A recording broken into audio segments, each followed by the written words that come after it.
ขอความผาสุกในธรรมจุ่งมีแก่บรรดาพี่น้องศรัทธาตายกตายิกาทั้งหลายที่รับฟังรายการอยู่ยังบ้านยังจองให้นาป่าตั้งวันนี้เราตัดทั้งหลายก็มาปะกันแถมสุกหนึ่งก็ได้เทศนาธรรมในเรื่องนางแมวลายสองสุกแล้วว่าจะเปิดสายในใต้รายการปรากฏว่าเนื้อธรรมมันยาวเลยบ่ได้เปิดสายมันอย่างสักกำก็วันนี้ว่าจะพยายามติดคือจบโวยๆน้อยเปื่อเปิดสายคือกันทั้งหลายได้อู้ได้จ๋าได้อ่ารายงานผลการรับฟังจากสถานที่ต่างๆเล่าสู่กันฟังก็เวลาต่อจากนี้ไปก็ขอท่านทั้งหลายตั้งอกตั้งใจฟังพระธรรมเทศนาตามสมควรแก่เวลาสืบไปนะโมตัสสะภะคะวะโตอะระหะโตสัมมาสัมพุทธัสสะสานาลีลาจะพุตังเทศวาติสาทัพโวดุลาสัพปุริสะตังลายอันมานั่งยายแวดเฝ้าเพื่อฟังธรรมพระเจ้าโกดมจุงอดตังโตนฟังที่ฟังนิยายกรีบัวไข่ดังเราจักเตสัตนาไปนานี้เดเตอตถาในกาละยามนานบรมนาถแก่นไทยก็กรมขับไว้กำดีว่าข้าแด่ปอเศรษฐีเป็นเจ้าข้าลูกเต่าก็ลูกจากเมืองปาลานาสีโดยยอดใจมีมาแต่ใสก็เพื่อมีใจใครใดยังเมียแปลงยิ่งมีใจแฝงมาเศร้าหายังเมืองแห่งต้านจริงจักใดผ่านภายมาถึงกึดล่ำเปิงใครใดกันว่าลูกไปก็เอาลูกไปข้าก็จักอยู่ท่าเอาหลานแม่นว่าเหิงเมินนานปานใดก็จักท่าอยู่แต่เล่นนาบ่เฮอล่ำรูป้นไปในและพ่อเฮยว่าอ่านนะเมื่อนั้นมหาเศรษฐีก็มีว่าจะนังกรรมดีกล่าวห้ามว่าเจ้าหลานอย่าได้ยามลายตีลูกหลานลุงก็กลัวบ่มีเหมือนดังกำว่าลุงก็กลัวได้เผิดหน้าและตาหน้าหายละอายตาล้านอย่าได้นับว่านับจ่าเตอะลานเฮยส่วนอันว่ามหาเศรษฐีก็เล่าลมทวนสองตีสามตีเจ้าบุญมีก็บอกฟังสักหน่อยยามนั่นเศรษฐีก็ก้อยเล่าลมไปว่าเจ้ามีใจใครอยู่สร้างว่าจักอยู่อ้างเอาลานกูเจ้าผิวป้องฟูน้อยน้อยจักตุกต่ำก้อยเหิงนานแต่นา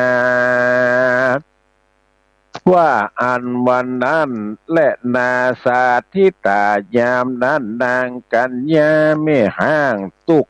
ปากอ่างเขาก็จากันว่าอาโหวัตะโอเอโน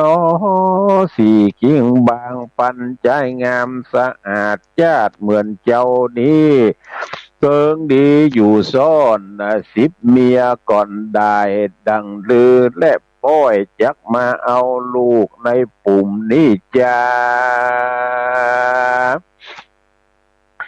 ลาจะปุตตังอ่านว่าเจ้าลาจะบุตรตนนั่นก็หากดูงามแต่โสดป้อยมาอวดอ้างว่าจักมาอดอยู่ทาเป็นเคยพลางอยู่ในปางเป่าว่าจักทาเอาหลานอันจักอดกระทำการเลี้ยงพ่อแม่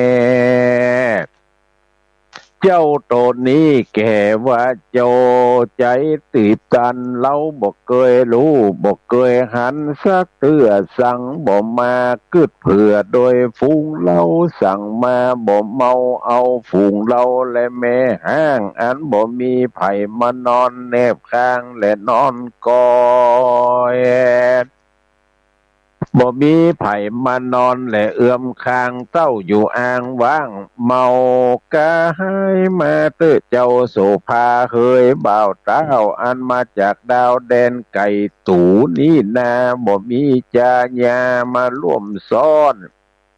บ่มีใจใดมาอ่อนแอนนวดปลายมือบ่มีใจใดมายุบมาถือนวดฟันบ่มีไผมากั้นนอนแปลงนอนแฝงบ่มีใจใดมานอนแยงแนบข้างเต้าเป็นแม่ห้างและสาวอารามแต่นาดูกะลาเจ้าพี่คนงามเฮ้ยเป็นเจ้า เจ้าอย่าได้ว่าจักอยู่ทาเป็นลูกเคยพางจักเหิงเมินนานแต่โสดนานแต่ได้จวบเมียดีแต่เลนาเขาก็กล่าวกำสันนั้นจุคนจะเลนา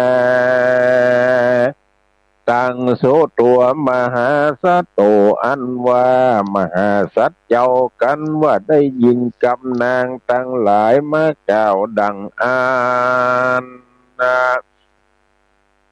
เจ้าก็บ่ฟังฟ้าวสันใดเจ้าบ่มีใจเพื่อนซ้ายเต้าหวายนาลอมหาเศรษฐีเลี้ยวแปลงกำดีขออยู่ใจเมื่อนั้นเศรษฐีได้ยินกำเจ้าตาดำจิ้งมา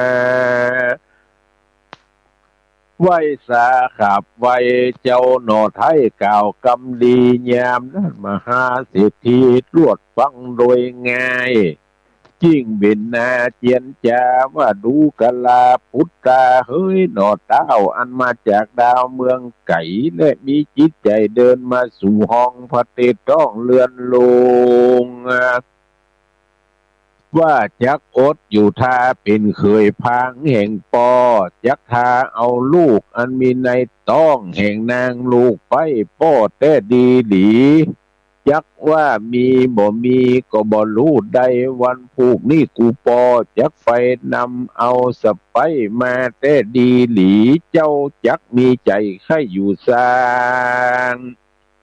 ยังเหือนกว้างกระทำการตนใจหลานยังบ่เศษกระทำเวียกการเหือนเจ้าบ่เฟือนเบื่อข้านกระทำเวียกการลานใจก็ยังบ่ปรากบ่ค่ายจากไปไหนและลือว่าอันและนา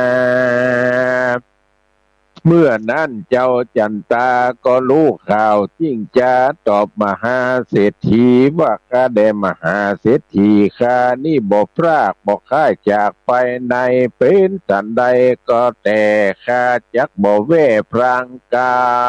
มมาสัจจังการกระทำแห่งข้าบทจ้างว่าเนี่ยแตกเป็นสองข้าบทจ้างปองบิดเบี่ยงมีมันเตี้ยงบอกกาไก่และป่อเฮยว่าอ่าน อะยังกาโลสุนาหากาโลปุริโสเอโกโลเกนโตเศรษฐี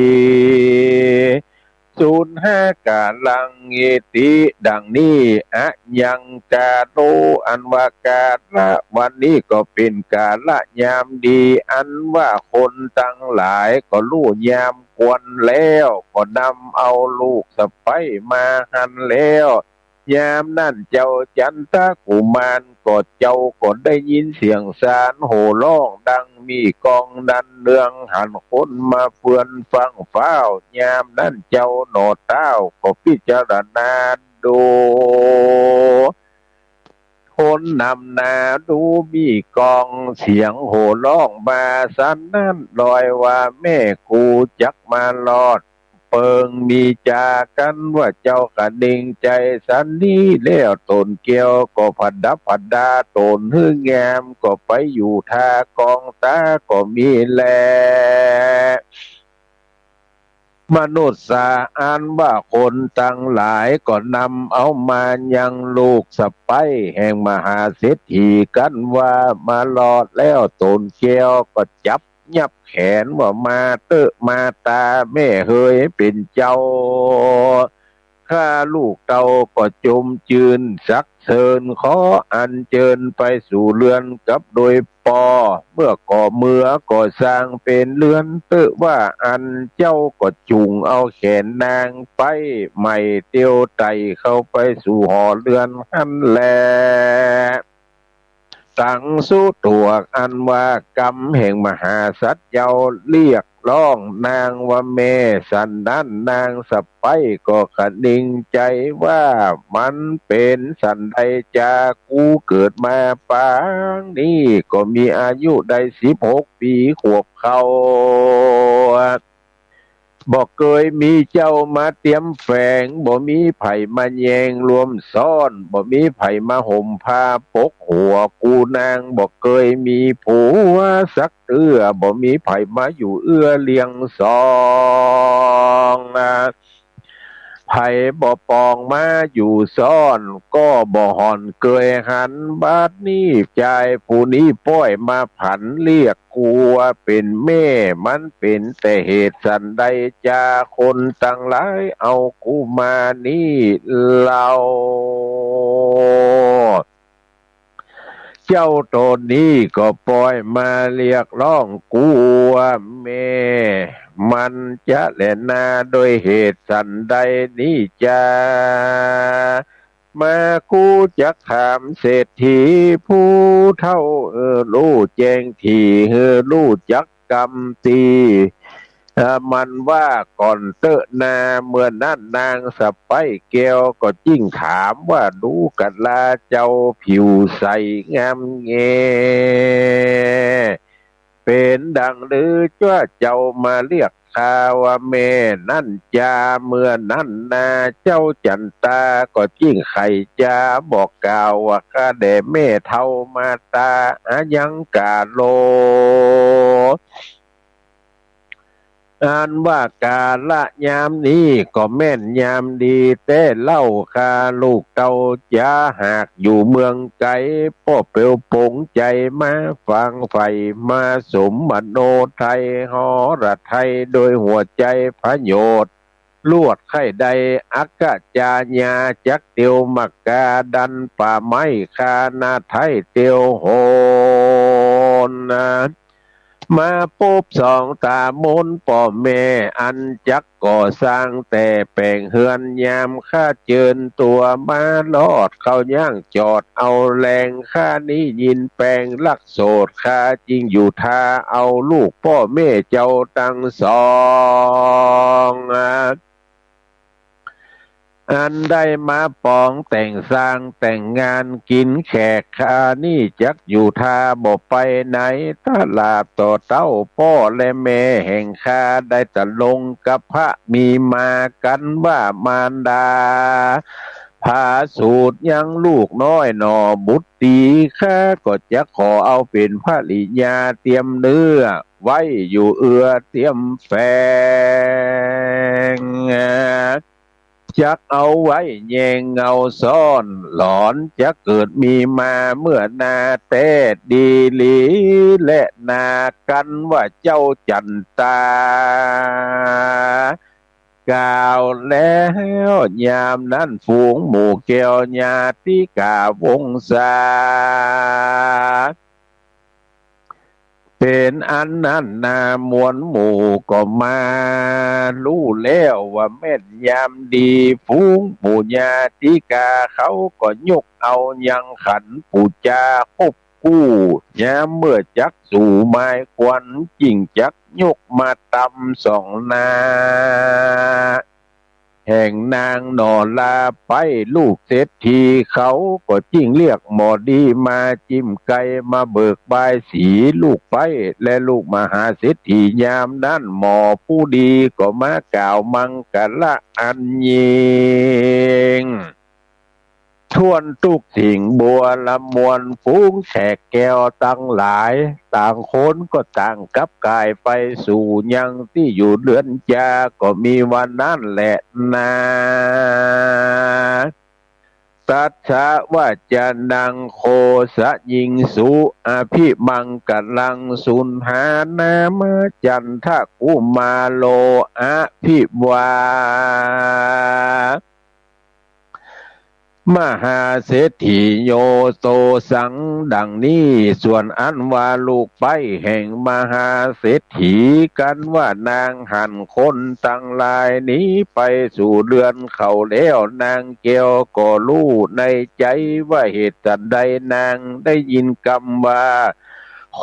สะยิงสุอันหมอมากล่าวโดยเหตุอันมาโอยพรเป็นมังกรละก่อนว่าเป็นเมสันนันจา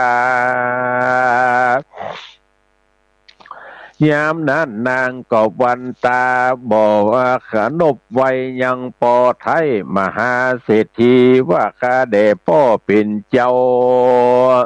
ข้าลูกเต่าขอขาบวันตาตั้งสามีกาผัวแห่งข้าบัดนี้ข้าได้ยินกับหูดังลือใจผู้นี้มันร้องเรียกข้าว่าเป็นแม่มันเป็นแต่เหตุสันใด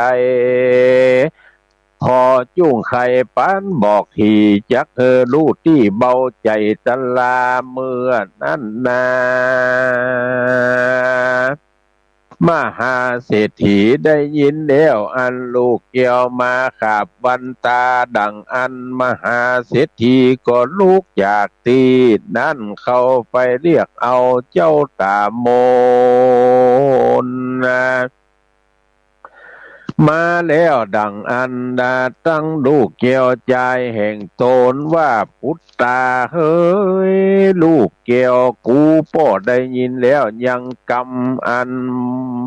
หมอมากฎหมายตำตักแงแงได้ยินแต่กำคานมาปฏิญาณมันแก่นกูพ่อก็กลัวบ่แน่นใจแต่กูก็จริงล่องสู่มานี่สู่รู้ที่กำกันสัจจังปันมันเตียงบอกความเงียงพอร้อนทางลงหนทางยังขึ้นโดยง่ายบอกพ้นพ่ายกว่าทางใดกลับคืนไปและขึ้นมาก็ยังใดนากันว่าลงอารมณ์และลงใจไผ่จะคืนมาโดยง่ายอันนี้กำจานกล่าวไว้เตรียมมาเป็นสาธารณธรรมดายิ่งโยดหลอนว่าเจ้าจักว่าสันใดรู้ว่ายังใครอยู่สร้างรู้ว่ามักไข่เอวอ่างเตียวโหนยามด้านนอตัดสะปนเจ้าชื่อว่าจันตากุมารก็นมัสการขับไปยังปอเกณฑ์ไทยมหาเศรษฐีว่าคาแด่พ่อมหาเศรษฐีว่าจีอันว่ากำลายและกำพังก็บอกหอนมีแก่ข้าสักเตื้อเต้ดีลีหินาปุริโสข้าบ่เป็นใจคนค่อมนอนบ่พักอบไปโดยกำพังแต่และนา ยามนั้นนานางกัญญาลูกสะใภ้นางจริงใดมาถามว่าดูลาเจ้าจันตาเฮ้ยเจ้าบ่าวกำอันนั้นก็หากเป็นแม่นแต่ดีๆกันว่าค่ะเกิดลูกมาเป็นหญิงพุทธีก็หากพาเสดยินดียิ่งแต่ดีหลีได้กันว่าเกิดเป็นใจเจ้าสหายจักว่าเป็นสันใดค่าก็ใครรู้แจ้งเมื่อนั่นเจ้าจันตาว่าข้าแด่มาตาเฮ้ยผู้เงากันว่าลูกเต้าเกิดมามีหลอนเป็นพุทธาใจดีอ่อนข้าบ่หอนปันไผ่และแม่เฮยข้าก็จักจวนไปเอวก้ายักเดินลากว่าเตียวไปแม่เป็นสันได้ก็แล้วกันลูกเกี่ยวเป็นแม่ยิงข้าก็จักขอเอาเตรียมคิงซ่อนเสือบอกใกล้เบื่อไปไหนจักเป็นสันได้ก็ไปลู่แจงแม้นว่าเกิดเป็นตองแห้งคาก็จักเอาไปซ่อนเอวและเนื้อเอาซ่อนเน็บเอวเหนือไตแม่นว่าเกิดเป็นแมวนั่นไส้คาก็จักเอาเปะหลังปลามามเข้าถ้าหลับต่อเต้าแย่ว่าจีวังจะและนาสัจจะขอคาขอกล่าวจี้ปันและนาแม่เฮยว่าอันเมื่อนั่นเขาตั้งมวลอันอยู่ในตีนั่นก็จมชื่นปีติตื่นยินดีมีปีติมีลักมากว่าบ่เฮอเจ้าภาคไปไหนเมื่อนั่นเจ้าผิวใสจื่นจ้อยก็บ่ต้องตื่นโดยโมหะเจ้าก็บ่ได้มายากับยิงอื่นเต้าอยู่ห่มหืนกระทำการอยู่เหิงเมินนานสันลามพอพ่ำใดขวบปีปลายเจ้าแสงสายยดยิงจักกว่ากิ่งคองโดยพระลิยาก็บ่หันมาต่อหน้าเต้าอยู่ทานอนฟังกระทำการขักแม่นบ่มินสันโกธาแต่และนาตัดสมิงคเนเตวะลาจาสุจัมปาติทิสวจันตะกุมารโลดังนี้สักโกอันว่าพญาอินตนกินสองสวรรค์จันฟ้าเต้าก็ไหวนาเลงดูยังคงจมปูดันไตก็หันยังเจ้าหน่อไทยจันตากุมารก็เข้าไปในดงดานดอยอันใหญ่เต้เล็ดนาอยากเดินเข้าป่าไม้ดงนาไปหาพระดิยาแนบคางพระเจ้าจ้างกว่าหนใด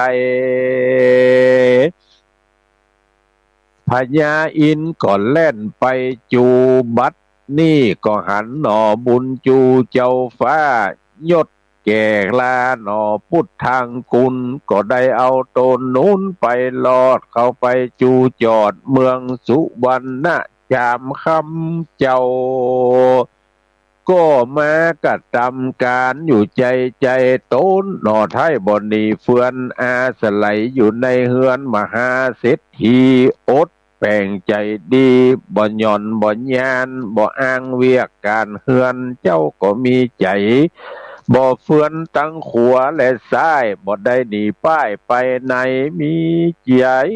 ยินดีหนิมอยู่เจ้าหนอกูให้ได้ลานเศรษฐีอันยังอยู่ในต้องนางแม่โดยว่าเจ้าจักกล่าวสัตย์ยังว่าเอาลูกมหาเศรษฐีอันยังอยู่ในต้องบัดนี้เป็นเคยพังอยู่เฮือนมหาเศรษฐีนั่นแหละสักโกอันว่าอินตาเจ้าก็มาเล็งแล้วยังโต้นเกี่ยวหนอจันตาพญาอินตาจึงไปบังคับ นางเตวะที่ตาโตนดึงนั่นนา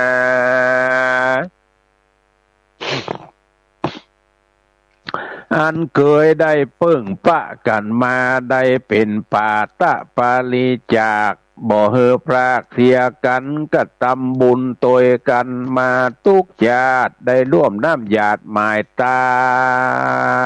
ลกันว่านากันว่านางเตวะทิตานาเดชเตเหยเจ้าพี่กูจักกล่าวจี้แหมปานนะ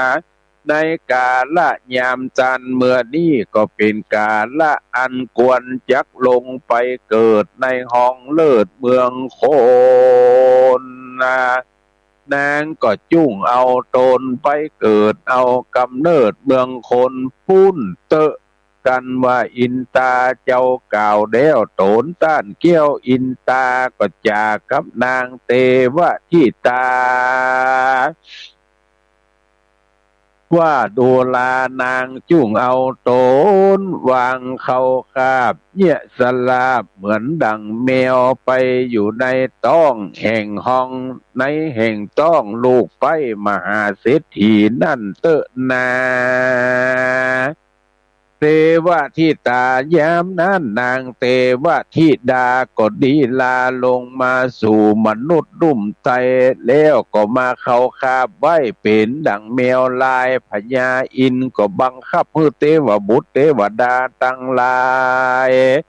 ม้วนหมู่เข้าไปอยู่ในกวงแมวแก้วแสงเสื้อเส้งตามุกมาดนาทวนขนาดหลวงลายตั้งหัวควายจ้างว่าตั้งหมู่คายิงใจเงินคำร้ายอ่านร้อยมีบ่น้อยเหมือนกันนะแต่งลายสันนะพร้อมกูแล้วปัดเข้าสู่กวงแมวกันว่าจุโออันพร้อมแล้วก็พร้อมกันสั่งนางแก้วเตรียมต้นหือลงมาปฏิสนในแห่งห้องมาอยู่ในต้องลูกไปแห่งมหาเศรษฐีบ่เฮอโลกากีเกี่ยงคองบ่เฮือนักหนองคอนสันดานย้อนบุญสมปันเจ้าปกห่มนางหนุ่มน้อยลูกไปมหาเศรษฐีก็มีวันนั้นแหละนาอัฏฐสักโกเตวราชาอันว่าพญาอินตาเจ้าฟ้าก็ไหวหน้าลงมาลองสัจจะแห่งเจ้าจันตาทวนสองตีสามตีก็ตำตามฤทธีและปาลามีแห่งเจ้าก็ตำตามนั่นเล่ายามนั่นโตนผ่านเผ่าอินตาเจ้าก็เสด็จมาคืนไปสู่ตาวติงสาสวรรค์กะเทวโลกอันมีเทวบุตรเทวดาหลายมวลหมู่แวดล้อมอยู่เป็นปริวารก็มีโดยประการดังกล่าวมานี้ปัญญาจะแลดนาตะโตปัฏฐาเนี่ยแลกแต่นั่นไปนาส่วนอันว่าตัวเต้าเจ้าลูกไปเจ้าแห่งเจ้าไทยมหาเศรษฐีก็เล้งหันกาญานางมีบ่เหมือนดังเก่าพระหนอเนาจันตาก็ขดิ่งใจเฮว่าบัดนี้นา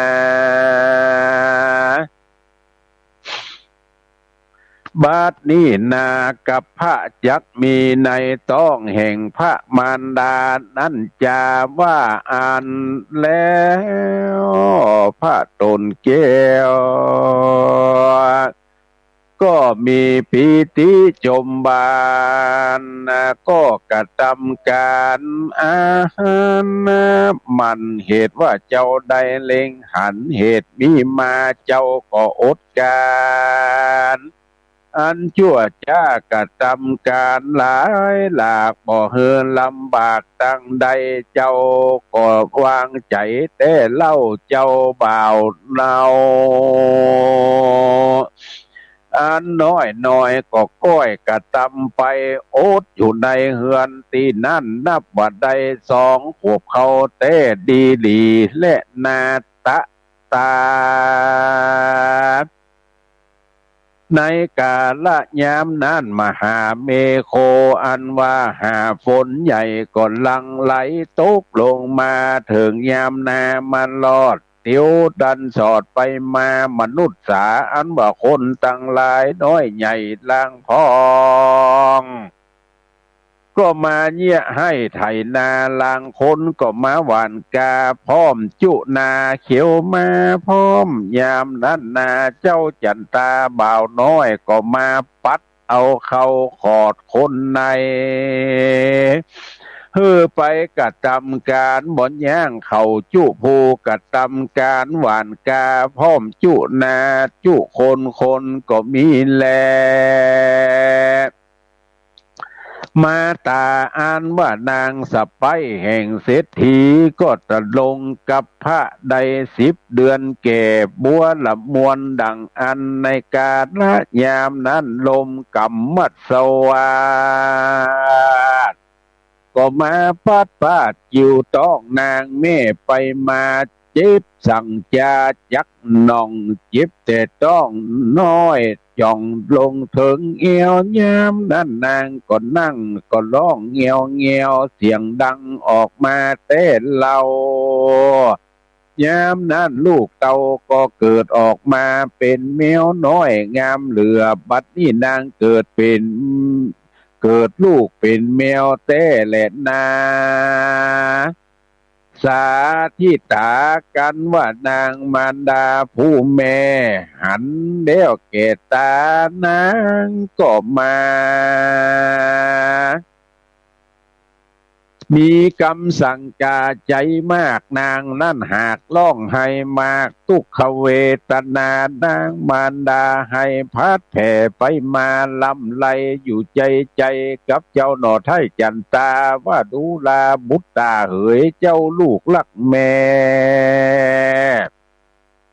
อันนี้หากเป็นวิบากแต่สันใดดูลาสมสายเฮ้ยเจ้าแม่ดังลือพ้อยมาแผ่บ่หันเป็นคนอันจาปุตตาเฮยลูกลักแม่ยามเมื่อเจ้าแผ่คืนมากันได้หันพระดิญาแห่งเจ้าก็จักโศกเศร้านักนาด้วยเหตุอันหาตีนมือหมดใดเจ้าจันตาก็ร้องให้อยู่ยินพาน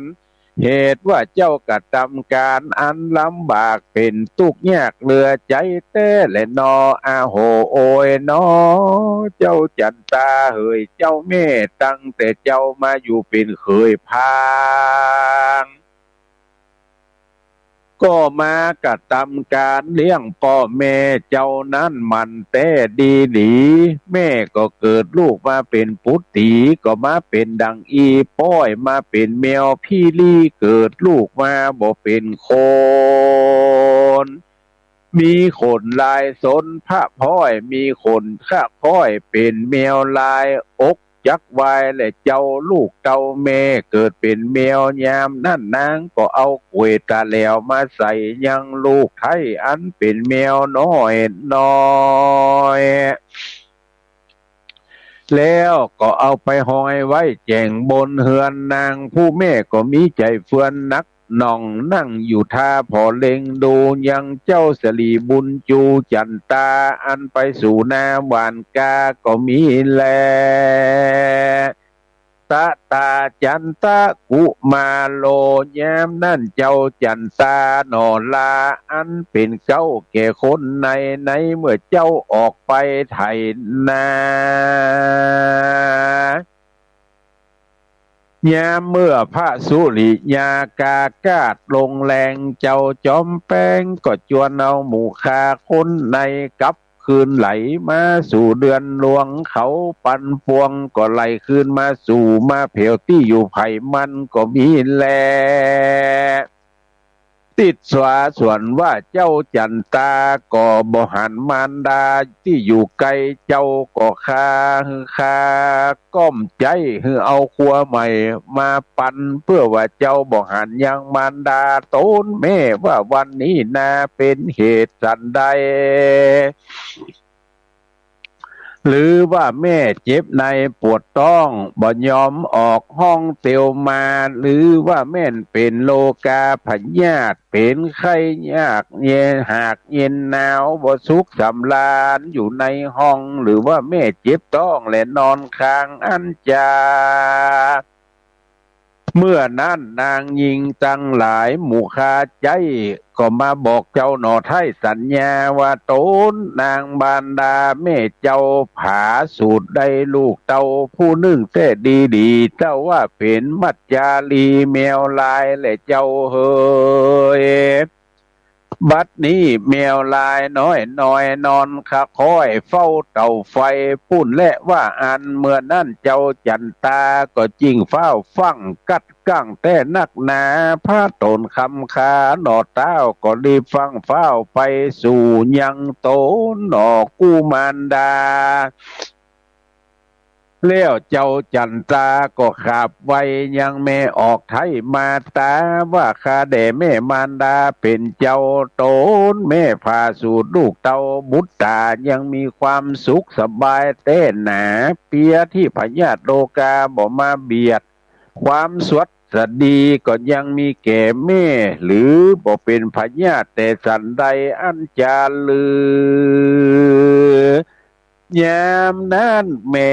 ยามเมื่อแม่เจ็บไอและปวดต้องก็บ่มาถูกต้องกาญาและลือว่าดังอันยามนั้นนางมารตาตนแม่ก็ลวดแต่ให้สยบไปมาว่าบุตรตาเฮ้ยเจ้าแม่อันนี้เป็นแต่วิบากสันใดกูแม่ก็มาสยบไปหน่อยหนึ่งกูแม่ก็มาได้ตื่นฟื้นคืนมาสังมาอินดูเจ้าใส่ใจลูกรักแม่อันใดมาอยู่แต่กระทำการเจ้านั้นนาใจพาผ่านใจลำบากโลกไทยยากแต่นักหนาเจ้าก็มากระทำโดยการเลื่อนมาเหมือนจักเสียแรงแห่งเจ้าบัดนี้ลูกเต้าแม่เกิดมาเป็นแมวลายและว่าอันยามนั้นเจ้าจันตาอันเป็นใจบ่าวได้ยินกำแม่มากล่าวแนปันเจ้าก็รีบผันถามแม่ว่าข้าแด่แม่เป็นเจ้าเมียแห่งข้าลูกเต้ามีไหนขอแม่จุ้งใครบอกข้าอันรอท่าอยู่กองหานี่เดเตอเมื่อนั่นนางมารดาตนแม่ก็จิ้งกล่าวแกแน่ปันว่าเจ้าจอมตันเฮ้ยลูกแม่กูแม่จักเอาลูกยิงที่ใดมาต่างเฮือลูกเคยพางกูแม่ร้อยว่าเป็นแต่วิบากดีลีมัจจารีอันว่านางแมวน้อยนาดกูแม่หากยินอายแม่เอาใส่ซากวยซ่อนไว้ที่จิ้มไก่แจงหิมเฮือนขอเจ้าอย่าได้มีใจเฟื่อนไข่พอมันบ่เหมือนญาติหนอเหมือนคนเราเจ้าอย่าหวังว่าจักเอามันเตอะลูกแก้วผู้แม่เอาซ่อนไว้แล้วแต่ดีลีกันมันหนีไปเอี่ยวบ้านขัวเปิ้นปากตานยินอายเล็ดนายามนั้นเจ้าจันตาได้ยินแล้วยังกำอันแม่แก้วหากบอกฝันเจ้าก็มีใจอันเฝ้าฟังเจ้าน้อยกั้งตกใจว่าเป็นวายแต่นาแม่ดังลือเอาลูกไปไว้เจ่งเฮือนนี่จาสัจจะแห่งข้ามีแต่เก้าดังลือแม่เอาลูกเต้าไปซ่อนนั่นจามาเตอะสายสีเนหาเหยน้องแก้ว พอนางแมวจุ้งออกมาอย่าให้กูปีสันเต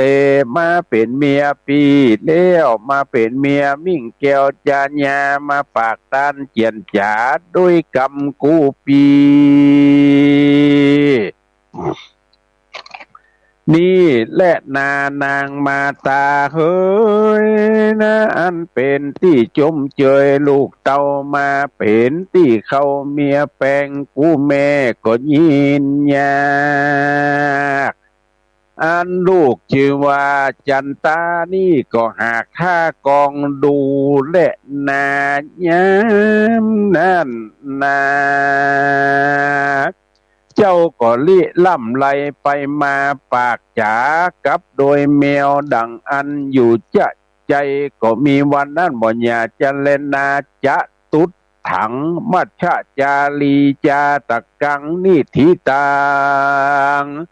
ขีญาอันเตสนาจาห้องเหตุยังนิยายเต้าเตดเดิมอ่อนยังมีแถมหลายตอนมากกวางขอจุ่งฟังไปผูกทวนหาผูกนี่จาเต้าอีเต้านี่ก่อนและนายเฮยก็บังโกมโสมเลศสเดท่านผู้ฟังทั้งหลายก็ได้ยินได้ฟังพระธรรมเทศนาชื่อว่านางแมวลายผูกทวนสี่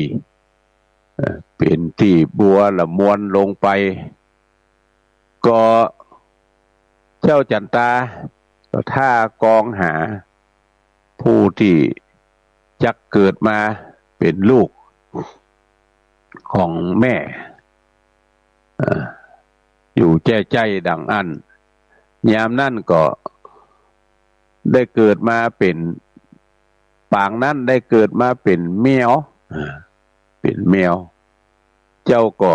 ไปเสาะไปหาเพราะว่าแม่มาตาเอาไปห้อยไว้เอาไปห้อยไว้เจ่งเฮือนดังอีผูกนี้ก็จบลงไปเอาไว้กันวันศุกร์หน้าต่อไปแถบก็ขออนุโมทนาขอบคุณแก่พี่น้องศรัทธาตายกตาญิกาทั้งหลายที่ได้ร่วมบุญร่วมกุศลหลายที่หลายต่างเมื่อที่ผ่านมาก็ที่วัดพระบาทอุดมหลายท่านก็บริจาคกาน้ำกาไฟของวัดบางคนก็ให้หอมกันเทศกันทำมาก็ขออนุโมทนาวันนี้จะเปิดสายให้ท่านทั้งหลายได้ดูได้จ่า0817964608ให้รับฟังจากทางใดเป็นจะได้พ่องก็ลองโทรเข้ามาอู้จากันแล้วก็ส่วนวันผูกวันฮือวันผูกวันฮือนี่วันที่22ตอนบ่ายเพิ่นจะอู้จารายละเอียดในเรื่องตาลสลากบนหม่อนพระเจ้า42เมืองหม่อนพระเจ้า42เมืองโดยการปราโลภของพระเดชพระคุณหลวงพ่อเจ้าคณะอำเภอเวียงป่าเป้าว่าท่ามกลางพระเจ้าพระสงฆ์สามเณร105รูปวันนั้นว่าเฮาจะตานสลากกระพัดกันบนนี่ภัยหันว่าได้พวกคนทั้งหลายก็ยกทุกเจ้าทั้งหลายก็ยกมือกันแล้วก็จะตานจะอู้รายละเอียดกันวันที่22ตอนบ่ายก็จะได้ก็ติดตามฟังกันเน้อ4116เจริญพรวิสาเจ้ายินดีเน้อบ้านตัวหลองเรียกว่าเก้านะเจ้ายินดีกำลังใจนะเจ้าอนุโมทนาสายต่อไป0817964608จะโทรเข้ามาเขียนเลยเน้อหลายท่านก็โทรลุดมันบัดติดบางคนติดแล้วจำล่ำลุดไปเหี้ยติ๊กโทรไม่หายแซบมันอยู่ที่สัญญาณ4740เจริญพรจากทางใดหา บริษัทครับ เอาหนาวก็ทั้งพุ่น หนาวเออ ฝนก็ตกอ่ะฝนตกต้องบ่ตกต้องเลย อ๋อจะบ้านก็เริ่มย่าให้ใส่น้ำแล้วเนาะ ครับกินอันนั้นแหละชาวบ้านจะย่าให้ใส่ส่วนกันละยินดีเนอะสายต่อไปฮัลโหลเก้าหนึ่งสามสี่บ้านห้วยการบ้านโฮงฝนตกก็บ้านโฮงอ๋อยินดีเนอะ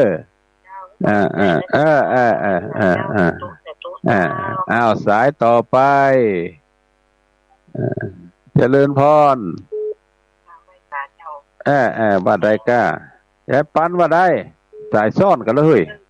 ยังเด็กไปก็หาได้ไปแน่กะไปอยู่ไปเท่าไปก็หาน่าจะไปอยู่เขาจะ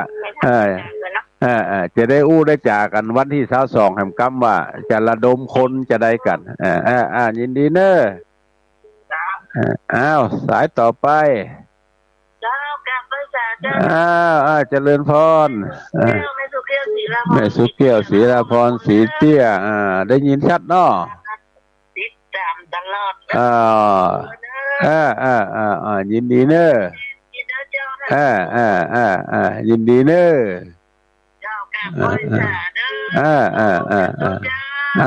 ยินดีสายต่อไป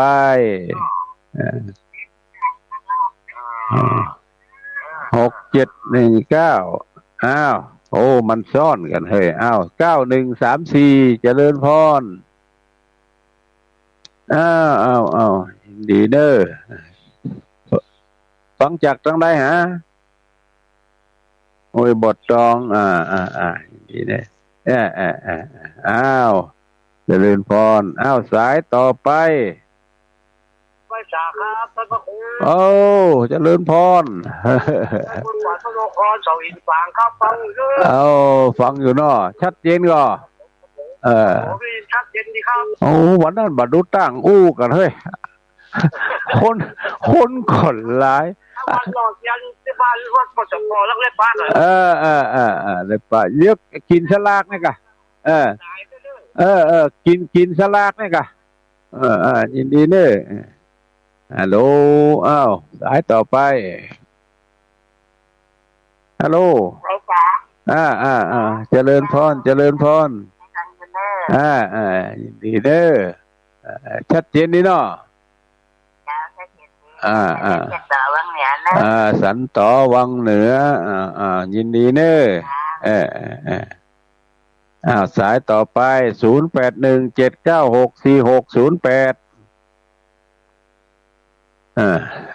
ได้จ่ากันรายงานกันว่าทั้งไรเป็นทั้งใดฟังจากทั้งใดก็ยินดีเนอะกับหลายท่านหลายตนหลายองค์หลายคนวันนี้ก็ได้ได้จ่ากับท่านทั้งหลายสองสุขละบัดได้เปิดสายมามีเวลานักจริงๆมันถึงชั่วโมงก็เตะแล้วก็อย่างหู้แหมประชาสัมพันธ์อย่างหู้แหม7016เจริญพรโทรฟังจากทางไหนฮะจะมาที่บ้านเป็นยอดเจ้าฟัง7 ยอด 104.5 ฝ่ายหินชัดเจนนี่เนาะยินดีเนอะสายต่อไป0241เจริญพรแม่จองลีฝนตกก็เมืองลี่นี่ฝนตกตัวครับบันนักเนาะบันนักครับฟังชัดเจนนี่เนาะชัดเจนฟังทำไมผมว่าบันไก่ฟังไปนะฟังเป็นประจำทุกวันศุกร์ครับยินดีเนอะ สายต่อไป08179646087767เจริญพรเสียงเบาน้อยเอาไม้ใกล้ปากหน่อยบ้านอุโมงค์ยิงชัดเจนเลยเนาะฝ่ายหินฟังจากฝ่ายหินอนุโมทนาเนอสายต่อไปฮัลโหลหลุดไปเหี่ยก้อย ติดพ่องบัดติดพ่องอยู่ที่สัญญาณอากาศที่สัญญาณกับอากาศบางเทื่อนี่โอ้สัญญาณมาจะดีบัดได้ยินทีสักคำเจริญพรเจ้าค่ะพระสาเจ้าหลุดไปเจ้าทางหุ่นพี่เจ้ายินดีเนอดีเนออนุโมทนากับหลายท่านนอที่ฟังพระธรรมเทศนาได้เนื้อหาสาระกันก็ขออนุโมทนากับท่านทั้งหลายได้ใช้เวลาของตั้งสถานีมาก็หันว่าพอควรละวันนี้จะออกรายการเจ้าน้อยเพราะว่ามีการเยื่องหนึ่งที่จะต้องไปทำก็ขออำนวยอวยพรให้ท่านทั้งหลายเด้อได้อยู่ดีมีสุขมีอายุมั่นขวัญยืนอยู่ก้ำจูดูยังวระพุทธศาสนาจัตตาโลธรรมาวัฏันติอายุวันโนสุขังปะลัง